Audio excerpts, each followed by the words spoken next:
Hello welcome guys to my YouTube channel. और guys कैसे हो आप? मैं तो बिल्कुल ठीक हूँ। आप बताओ गाइस।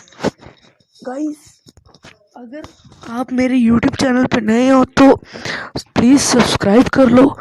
अगर आप नए हो तो प्लीज़ सब्सक्राइब कर लो, मैं आपसे विनती करता हूँ।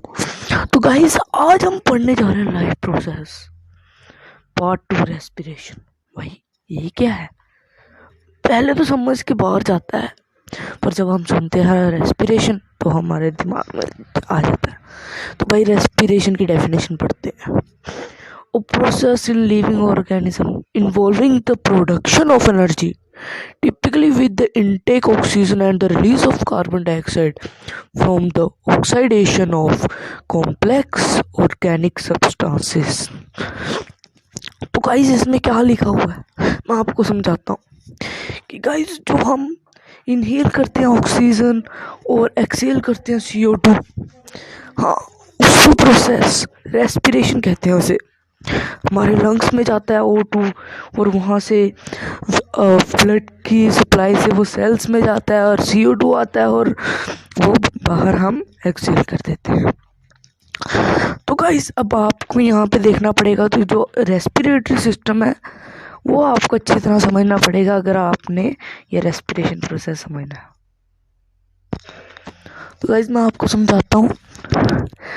गाइस सबसे पहले तो आपको नोज को तो पता ही है, हम नोज के थ्रू O2 एक्सहेल करते हैं, नहीं इनहेल करते हैं नोज के थ्रू O2 और CO2 एक्सहेल करते हैं।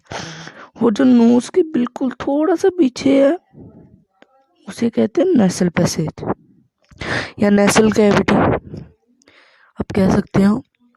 और गाइस यहाँ पे लैरिंक्स का बताया हुआ है। ये जो इतना इतना एरिया था ना गाइस उसे कहते हैं लैरिंक्स। और गाइस आपको मैं एक पीछे बताता हूँ, यहाँ पे हमें वो नहीं बताया फायरिंग्स। तो गाइस वो एरिया होता है जो इतना इतना एरिया होता है ना गाइस, ये सारा एरिया, जो ये सारा एरिया ना इतना इतना गाइस उसे कहते हैं फायरिंग्स।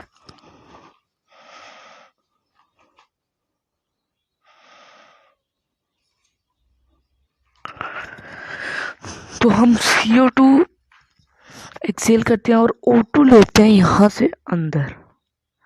और गाइस यहाँ पे हमारा ट्रैकिया है ना, ट्रैकिया। और जो ये रिंग ऑफ कार्टिलेज भी है आपने इसमें देखा जैसे। तो अब ये यहाँ पे 2 पार्ट्स में डिवाइड हो जाता है और इसे क्या कहते हैं हम? ब्रोंकाई। और जो आगे इसके सब डिवीजन है उसे क्या कहते हैं? ब्रोंकाइल्स, ब्रोंकाई। और जो इनके आगे होते हैं एल्विलाई, जो ये यहाँ पे पिक्चर दिखाई है ना गाइस, ये एल्विलाई। और एल्विलाई के कवर होते हैं वीन्स और आर्टरीज के साथ, एल्विलाई ऊपर से। तो गाइस जब O2 आती है वो जाती कहाँ है? एल्विलाई में। जब वो एल्विलाई में जाती है तो वो डिफ्यूजन प्रोसेस से हमारे ब्लड में जाती है और CO2 डिफ्यूजन प्रोसेस से एल्विलाई में वापस आता है और फिर हमारे लंग्स के ऊपर जाके और हमारे नोज के थ्रू बाहर चल जाता है। गाइस अब यहाँ पे डायफ्राम भी है। गाइस इसका क्या वर्क है? गाइस जब हम O2 एक्सहेल करते हैं तब हमारे लंग्स फूलते हैं। मतलब जब आपने देखा होगा जब आप कोई बलून के अंदर आप मतलब हवा ब्लो करते हो तब वो भी फूलता ना।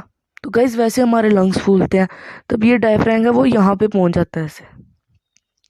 और जब हमारे CO2 एक्सहेल करते हैं हम तब ये उनको ऊपर पुश करता है और डायफ्राम ऊपर कर देता है। मतलब जो एक contraction and relaxation of lungs होता है ना, वहाँ पे डायफ्राम बहुत हेल्प करता है। और आपको रिब्स तो पता है, रिब्स बोन्स है भाई, कार्टिलेज से नहीं बने, वो किससे बने? बोन से बने रिब्स। अब गाइस यहाँ पे 3 टाइप की रेस्पिरेशन होती है: internal respiration, external respiration and cellular respiration. Guys नाम तो खतरनाक लग रहे हैं और सिंपल भी। तो गाइस पढ़ते हैं, चलो पहले गाइस पढ़ते हैं इंटरनल रेस्पिरेशन। गाइस जब हम O2 हम इनहेल करते हैं और CO2 एक्सहेल करते हैं, ये तो सबको पता है। और O2 कहाँ जाती है? हमारे लंग्स में, एल्वुलाई में जाती है ना। तो एल्वुलाई से वो ब्लड में जाती है और ब्लड से कहाँ जाती है? सेल्स में। अब गाइस सिर्फ वो लंग्स के सेल में नहीं रहती गाइस, वो पूरे सारे सेल्स में जाती हैं बॉडी के। हमारे ब्रेन के सेल्स में जाती हैं, आर्म के सेल्स में जाती है, लेग्स के सेल में जाती हैं, हार्ट के सेल्स में भी जाती होंगी, है ना गाइस। तो उसे कहते हैं इंटरनल रेस्पिरेशन। इस डेफिनेशन पढ़ते हैं। Internal respiration occurs within cells of the body and involves all body cells, not just cells of the lungs. ये भी वही कह रहे हैं कि जो इंटरनल रेस्पिरेशन है वो हमारे सारे बॉडी के सेल्स में होती है, सिर्फ लंग्स वाले सेल्स में नहीं होती, सारे बॉडी के सेल्स में होती है। अब guys external respiration. Guys external respiration क्या है? गाइस डेफिनेशन पढ़ते हैं। External respiration means gas exchange across the respiratory membrane in the lungs. कि जो हमारे लंग्स में गैस एक्सचेंज होता है गाइस, O2 अंदर जाता है, CO2 बाहर आता है, तो गाइस उसे कहते हैं एक्सटर्नल रेस्पिरेशन। मतलब इसमें हम ज़्यादा डीप नहीं जाते। हाँ गाइस, गाइस अब इनकी इसके आगे भी दो टाइप्स हैं गाइस।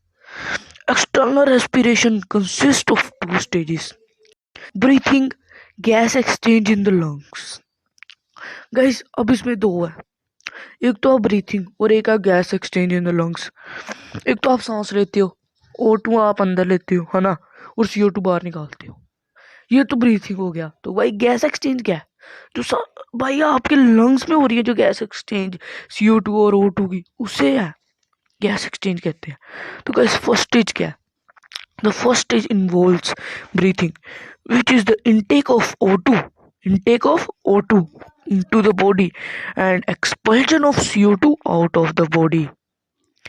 तो गाइस जो मैंने आपको बताया है कि हम O2 अंदर लेते हैं और CO2 बाहर निकालते हैं, उसे कहते हैं ब्रीथिंग। तो गाइस अब गैस एक्सचेंज पढ़ते हैं। The second stage involves the exchange of gases between the blood capillaries and alveoli of the lungs. अब गाइज ये तो आपने समझ लिया कि exchange of gases between the blood capillaries होता है और एल्वुलाई में। तो गाइज अब ये होता क्या है, किस प्रोसेस से होता है? गाइज मैं आपको बताता हूँ, ये प्रोसेस से होता है डिफ्यूजन। गाइज अब ये देखो, अब ये ब्लड CO2 रिच है ना, CO2 रिच ब्लड है ये, है ना। तो गाइज अब जब हमारे एल्वुलाई में ऑक्सीजन आती है तो यहाँ पे ऑक्सीजन O2 की कंसंट्रेशन ज़्यादा हो जाती है और ब्लड कैपिलरीज में क्या हो जाती है? O2 की कंसंट्रेशन लो, है ना। तो डिफ्यूजन प्रोसेस क्या है? जिसमें हाई कंसंट्रेशन से लो कंसंट्रेशन में जाती है गैसेस, एक्सचेंज ऑफ गैसेस, है ना। समझ आया ना गाइस कि जो एक्सचेंज ऑफ गैसेस है वो हाई कंसंट्रेशन से लो कंसंट्रेशन में जाती है। तो गाइस अब देखो एल्वुलाई में CO2 भी कम है, CO2 भी कम है ना, उसकी कंसंट्रेशन लो है, CO2 की कंसंट्रेशन, और जो ब्लड कैपिलरीज उसमें हाई है। तो गाइस अब यहाँ से CO2 वहाँ जाएगा और O2 यहाँ आता है डिफ्यूजन प्रोसेस से, और ऐसे ही फिर हमारे वो सारे सेल्स में चल जाता है ब्लड के थ्रू। तो मतलब जो ब्लड है वो क्या है हमारा, एक रूट है, हाईवे है गाइस, समझ लीजिए हमारी बॉडी के वो क्या है, हाईवे है। अब गाइस सेलुलर रेस्पिरेशन। गाइस क्या है सेलुलर रेस्पिरेशन? गाइस पढ़ते हैं चलो। It uses oxygen to break down glucose to release energy in the form of ATP। Guys अब ATP क्या है? ATP क्या है? जो स्टोर्ड एनर्जी है। गाइस जो एनर्जी हम स्टोर हमारे मतलब जो हमारी जो बॉडी है उसमें जो एनर्जी स्टोर हो जाती है वो क्या होती है? एनर्जी स्टोर, वो energy as a ATP store होती है in the powerhouse of the cell होती है ना। हाँ गाइस वही, वो क्या होती है? Store as ATP। तो इट यूजेस ऑक्सीजन। अब हम ऑक्सीजन यूज करते हैं break down of glucose food, मतलब हम अपने फूड को जब ब्रेक डाउन करते हैं तो हम ऑक्सीजन यूज करते हैं, है ना। तो जब ऑक्सीजन यूज़ होती है, हमें ब्रेक डाउन होता है फूड का, तो हमें एनर्जी मिलती है। एनर्जी एटीपी स्टोर होती है ना, एटीपी के मतलब जो हमारी एनर्जी है, जो एनर्जी हम प्रोड्यूस करते हैं वो एज ए एटीपी स्टोर होती है। और इसी प्रोसेस को क्या कहते हैं? Cellular respiration. और ये सेलुलर रेस्पिरेशन क्यों बोलते हैं? क्योंकि it occurs in the cell, कि वो सिर्फ सेल में अकर होती है। गाइस मज़ा आ रहा है ना पढ़ने में? गाइस अगर मज़ा नहीं आ रहा तो गाइस कमेंट कर दो, अगर नहीं आ रहा तो, अगर गाइस मज़ा आ रहा है तो आप लाइक ज़रूर दो, और भाई गाइस सब्सक्राइब करना मत भूलना। और गाइस अब हम पढ़ेंगे रेस्पिरेशन के 2 टाइप्स। गाइस एनारोबिक रेस्पिरेशन और एरोबिक रेस्पिरेशन। गाइस उल्टा बोल दिया, पर हम जाता हूँ आपको क्या होता है। अब ये रेस्पिरेशन जो हमारी वो 2 फॉर्म्स में होती है। वैसे तो हम ज़्यादा कौन सी रेस्पिरेशन करते हैं? एरोबिक, क्योंकि उसमें एरोबिक रेस्पिरेशन क्या है? उसमें हम ऑक्सीजन यूज़ करते हैं रेस्पिरेशन प्रोसेस के लिए। हम ब्रेक डाउन ऑफ फूड करते हैं, उसमें क्या करते हैं? Use oxygen. और गाइस एनारोबिक रेस्पिरेशन, जिसमें हम ऑक्सीजन यूज़ नहीं करते। गाइस इसे ध्यान से पढ़ना, मैं आपको 2 दिन डिफरेंस बताऊंगा, और ये क्वेश्चन एग्जाम में ज़रूर आ सकता है। 2 या 3 नंबर के क्वेश्चन में ये ज़रूर आ सकता है। गाइस अब एरोबिक रेस्पिरेशन में ये तो एक हो गया डिफरेंस की यूज़ होती है ऑक्सीजन और उसमें नहीं होती। अब गाइस ये एरोबिक रेस्पिरेशन में हमें एनर्जी कितनी मिलती है? गाइस बहुत ज़्यादा, है ना। अब हम ऑक्सीजन से ब्रेक डाउन करेंगे तो हमें एनर्जी तो मिलेगी, है ना, मिलेगी। बट जो एरोबिक है उसमें क्या होता है? बहुत कम एनर्जी मिलती है। Guys only 2 ATP. और गाइस एरोबिक में कितनी मिलती है हमें?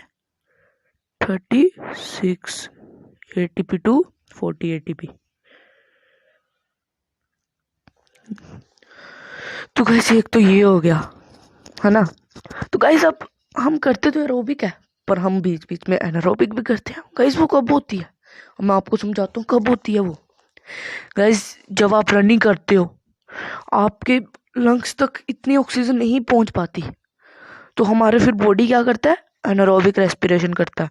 अब आप बोलोगे, अगर आप बोलोगे कि अब उसमें अगर हमें एटीपी एनर्जी बहुत कम मिलती है तो हम करते क्यों है ना गाइस? ये क्वेश्चन आता है, सबके मन में आता है। पर गाइस अब ये सोचिए, अगर वो रेस्पिरेशन ही नहीं करेंगे तो हमें कितनी एटीपी मिलेगी? 0 एटीपी, है ना। तो 0 से तो अच्छा हम 2 एटीपी तो कर ले, है ना। 2 एटीपी हम कर लें, 0 से अच्छा तो है ना कि हम 2 एटीपी करें, हमारे अंदर थोड़ी एनर्जी तो आएगी। और पर गाइस ये देखिए, जो हमें क्रैम्प्स पड़ते हैं वो किसकी वजह से पड़ते हैं? क्रैम्प्स पड़ते हैं ना रनर्स के, है ना, वो एनारोबिक रेस्पिरेशन से पड़ते हैं। वो क्या होता है, जब ये एनारोबिक रेस्पिरेशन होती है तब लैक्टिक एसिड रिलीज होता है, जिसकी वजह से हमें क्रैम्प्स पड़ते हैं। जो मसल क्रैम्प हो गया गाइस, जो रनर्स होते हैं उनको होता है ज़्यादा। अब आप जाओ कुछ दिनों बाद ऐसे रनिंग करने, तो गाइस आपको भी पड़ जाएंगे, पड़ेंगे ना। हाँ गाइस उसे कहते हैं, वो किसकी वजह से पड़ते हैं? Anaerobic respiration. अब गाइस ये रेस्पिरेशन इन एनिमल्स मतलब ह्यूमंस हो गया है कंप्लीट। मैं आपको फिश का रेस्पिरेशन एंड में बताऊंगा, क्योंकि वो इतना इंपॉर्टेंट नहीं है जितना हमें ये अभी प्लांट का करना है। अब हम करेंगे रेस्पिरेशन इन प्लांट्स। अब गाइस प्लांट्स में डे और नाइट में रेस्पिरेशन तो होता है, पर गाइस एक फर्क है। डे में वो क्या करते हैं? फोटोसिंथेसिस, है ना।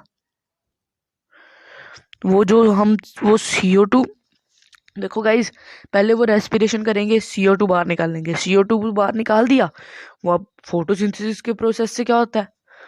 वो फिर से CO2 मतलब CO2 फिर से O2 में कन्वर्ट हो जाता है, और जो बाकी एयर में CO2 होता है वो भी हो जाता है साथ में, है ना। तो गाइस मतलब डे टाइम पे क्या होता है? वो मतलब वो ऑक्सीजन रिलीज करता है, आप ये समझ लीजिए, कुल मिला के वो ऑक्सीजन रिलीज करता है। अब हम डेफिनेशन पढ़ते हैं। During day time the plant absorb carbon dioxide and expels oxygen, this happen during photosynthesis. Guys जैसे कि मैंने आपको बताया कि जो ये फोटोसिंथेसिस प्रोसेस है, इसकी वजह से ही वो ऑक्सीजन रिलीज करते हैं, डे टाइम पे। अब गाइस नाइट टाइम पे क्या होता है? नाइट टाइम पे गाइस अब वो फोटोसिंथेसिस प्रोसेस तो बिना लाइट के नहीं हो सकता, तो वो नाइट टाइम पे तो फोटोसिंथेसिस करते ही नहीं है। तो गाइस पर वो उनको अब रेस्पिरेशन तो इम्पोर्टेंट है। रेस्पिरेशन अब हम ये थोड़ी बोलेंगे कि हम डे टाइम पे रेस्पिरेशन कर लेते हैं, रात को नहीं करते। रात को हमने सोना है ना, नहीं करते हम रात को, है ना। अब रेस्पिरेशन तो सबके लिए इम्पोर्टेंट है। अगर आप रेस्पिरेशन नहीं करोगे आप 2-3 मिनट में मर जाओगे गाइस। पर आप रोक भी नहीं सकते खुद रेस्पिरेशन, वो तो खुद रुकेगी, है ना। अब during night time the plant absorb oxygen and expels carbon dioxide, this process called respiration. Guys वो रेस्पिरेशन करते हैं। अब गाइस यहाँ पे आता है कि आपने बोला कि वो सुबह, यहाँ पे लिखा है कि सुबह फोटोसिंथेसिस करते हैं और रात को रेस्पिरेशन करते हैं। पर गाइस वो जो डे टाइम है उसमें भी रेस्पिरेशन करते हैं, पर वो अमाउंट CO2 की कम रिलीज होती है। तो गाइस कहते हैं ना कि डे टाइम पे आप जा सकते हो, जो ट्रीज हैं उनके पास आप सो भी सकते हो डे, पर रात को नहीं सोना चाहिए, not at all. Okay guys, अब मैंने पिछली क्लास में आपको कॉन्सेप्ट नहीं पढ़ाया था अच्छी, तो मैं आपको वो पढ़ाने चाह रहा हूँ जो कॉन्सेप्ट छूट गया था मतलब पिछली क्लास में। तो आप ये समझ लीजिए गाइस, यहाँ पे नाइट है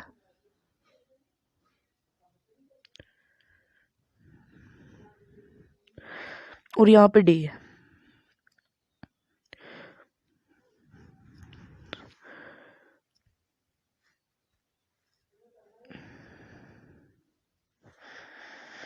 और यहाँ पे गाइस डे है। अब गाइस जो डेजर्ट प्लांट है वो अपना लॉस ऑफ वाटर कैसे, मतलब वो वाटर कैसे बचाते हैं अपने अंदर? गाइस इतनी गर्मी होती है, फोटोसिंथेसिस तो नहीं करते वो इतनी गर्मी में, है ना। वो मतलब इतनी गर्मी में कुछ नहीं करते, वो बस डे टाइम पे क्या करते हैं, जो हीट है सनलाइट उसको एब्जॉर्ब कर लेते हैं। जो सनलाइट है ना उसको एब्जॉर्ब कर लेते हैं, सनलाइट को एब्जॉर्ब कर लेते हैं और फिर नाइट टाइम पे अपने सारे प्रोसेस कर देते हैं वो फोटोसिंथेसिस।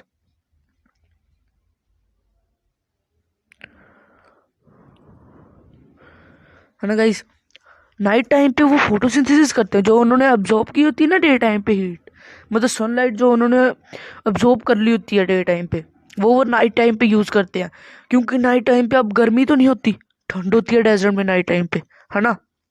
मतलब ज्यादा भी नहीं, ठीक होती है मतलब ठंड भी, है ना।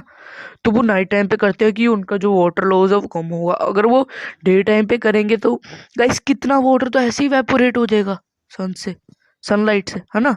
गाइस जो हीट है उससे कितना हो जाएगा, तो गाइस इसलिए वो बचाने के लिए ना, इसलिए वो उसको यूज करते हैं। अब गाइस ये मैं आपको पढ़ाने जा रहा हूँ रेस्पिरेशन इन फिश। अब गाइस फिश के लंग्स नहीं होते, ये सबको पता है, गिल्स होते हैं। तो वो अब गाइस रेस्पिरेट कैसे करती है?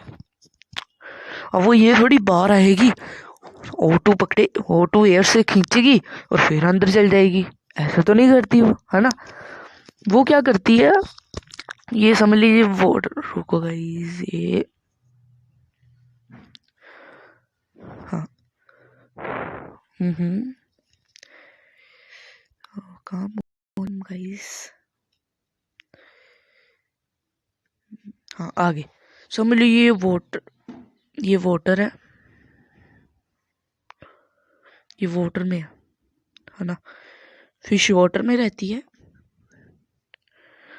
ये वाटर में है ना। तो गाइस ये अपने माउथ से पहले वाटर अंदर लेगी, मतलब वो जैसे हम पानी पीते हैं वैसे वो उसमें वाटर को अंदर ले जाएगी, वो भी मतलब पी लेगी, है ना। और जब वो वाटर को अंदर लाएगी तो वो अपने गिल्स में, ये देखो गाइस, अपने गिल्स में भेज देगी वाटर को। अब वो ऑक्सीजन कैसे लेती है वाटर से? अब गाइस गिल्स में होता है एक प्रोसेस जिससे वो ले मतलब जो O2 उसको चाहिए वो ले लेती है और बाकी वाटर को बाहर निकाल देती है। अब गाइस सबसे ज्यादा ये क्वेश्चन बनता है कि सबसे ज्यादा फास्ट रेस्पिरेशन किस में होती है? तो गाइस वो किस में होती है? फिश में। फिश में क्यों गाइस? अब वो वाटर O2 रिच वाटर है ना, ऑक्सीजन रिच वाटर है, पर अब वाटर में CO2 मतलब हाइड्रोजन है ना वाटर में। अब ऑक्सीजन रिच वाटर तो है, पर उसमें अब हाइड्रोजन है। और जब आप केमिकल ऑक्साइड्स फेंक देते हैं वाटर में तो वो गंदा हो जाता है, मतलब CO2 भी उसमें आ जाता है ना। तो वो उसमें से उसने सिर्फ O2 लेना है। तो गाइस इसलिए सबसे फास्ट उसमें होता है। सबसे फास्टेस्ट रेस्पिरेशन किसमें होती है? सिर्फ फिशेस में। तो गाइज अब मैंने आपको सारा समझा दिया, तो हम थोड़े इंपॉर्टेंट क्वेश्चंस देख लेते हैं गाइज, जो बोर्ड एग्जाम में आ सकते हैं। और गाइज ये सबसे पहला क्वेश्चन है, draw the well design diagram of respiratory system. Guys अब मैंने आपका रेस्पिरेटरी सिस्टम पढ़ाया है, जो डायग्राम मैंने आपको समझाया है, आपको बस बनाना आना चाहिए। गाइज कुछ नहीं तो आप चाहे गंदा बनाते हो, पर गाइज ट्राई करना बनाने की। अब गाइज ये explain internal external and cellular respiration, guys जो मैंने आपको पीछे तीनों समझाए वो आपने यहाँ पे लिखना। अगर आपने अच्छी तरह एक से एक बात सुनी है तो गाइज आपको आएगा क्वेश्चन, आपको आएगा आंसर भी आएगा आपको। अगर क्वेश्चन समझ आ जाएगा तो आंसर भी आएगा, और अगर नहीं आता तो आप फिर से वीडियो देख लें और फिर आंसर दें। तो गाइज अब यहाँ पे एक और क्वेश्चन है, explain anaerobic respiration and aerobic. Guys ये भी मैंने आपको बता दिया है ना। अब गाइज एक और क्वेश्चन बनता है यहाँ पे, explain respiration in plant during day time and night time. जो ये डिफरेंस है ना डे टाइम और नाइट टाइम में रेस्पिरेशन, वो बताना आपने इसमें। और एक और question, explain how does plant prevent loss of water. जब मैंने आपको बताया कि वो डे टाइम पे हीट एब्जॉर्ब करते हैं और नाइट टाइम को फोटोसिंथेसिस करते हैं, और यही है वो कि वो लॉस ऑफ वाटर ऐसे बचा लेते हैं। और गाइस ये लास्ट क्वेश्चन है, explain functioning of gills in fishes with explanation of respiration in fishes. कि आपने पूरा प्रोसेस बताना है कि वो पहले वाटर अपने माउथ के थ्रू लेती है अंदर, फिर गिल्स में छोड़ती है, गिल्स के बाद वो वाटर हो जाता है ऑक्साइड, मतलब वो वाटर को वो कर लेती है और बाकी जो वाटर बचा है वो निकाल देती है और O2 अपने अंदर ले लेती है। तो गाइस ये था आज का सेशन। अगर आपको पसंद आया तो ज़रूर लाइक कमेंट और शेयर करना, और अगर आपको बहुत ही ज़्यादा पसंद आया है तो गाइस सब्सक्राइब करना मत भूलना। गाइस अगर आप ऐसी वीडियो देखना चाहते हैं और मुझसे पढ़ना चाहते हैं बार बार, तो गाइस मैं आपको इंटरेस्टिंग तरीके से पढ़ाता हूँ। गाइस अगर आपको मेरा ये तरीका पसंद आया तो प्लीज़ सब्सक्राइब भी कर देना, कमेंट तो ज़रूर करना और लाइक शेयर करना मत ही भूलना। गाइस बेल आइकन तोड़ दो आज। Thank you guys, subscribe